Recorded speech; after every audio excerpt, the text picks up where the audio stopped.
এই দোয়াটা জিবরাইল আলাইহিস সালাম রাসূলুল্লাহ সাল্লাল্লাহু আলাইহি ওয়াসাল্লামকে শিখিয়ে দিয়েছিলেন এবং রাসূলুল্লাহ সাল্লাল্লাহু আলাইহি ওয়াসাল্লাম এই দোয়াটা খালিদ বিন ওয়ালিদ রাদিয়াল্লাহু আনহুকে শিখিয়ে দিয়েছিলেন। এই দোয়াটা যদি আপনারা পড়তে পারেন, ভবিষ্যতের যে কোনো শঙ্কা, আশঙ্কা, বিপদ আপদ, বালা মুসিবত, এই বিষয়গুলোর ব্যাপারে আল্লাহর পক্ষ থেকে একটা সাকিনা এবং সুকুন হৃদয় নাজিল হবে।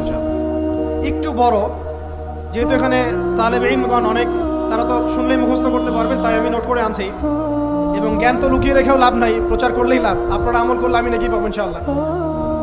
তো এই দোয়াটা হচ্ছে আউযু বিকালিমাতিল্লাহি তাম্মাতিল্লাতি লা ইউজাবিজুহুন্না বাররুন ওয়ালা ফাজির মিন শাররি মা খালাকা ওয়া যারআ ওয়া বারআ ওয়া মিন শাররি মা ইয়ানজিলু মিনাস সামাই ওয়া মা ইয়া'রুজু ফিহা ওয়া মিন শাররি মা যারআ ফিল আরদি ওয়া মা ইয়াখরুজু মিনহা ওয়া মিন শাররি ফিতানিল লাইলি ওয়ান নাহার ওয়া মিন শাররি তাওয়ারিকিল লাইল ইল্লা তাওয়ারিকান ইয়াতরুকু বিখাইরিন ইয়া রাহমান। এই দোয়াটার উপর আমল করতে থাকেন, দেখেন ভবিষ্যতের আশঙ্কা দূর হয়ে যাবে।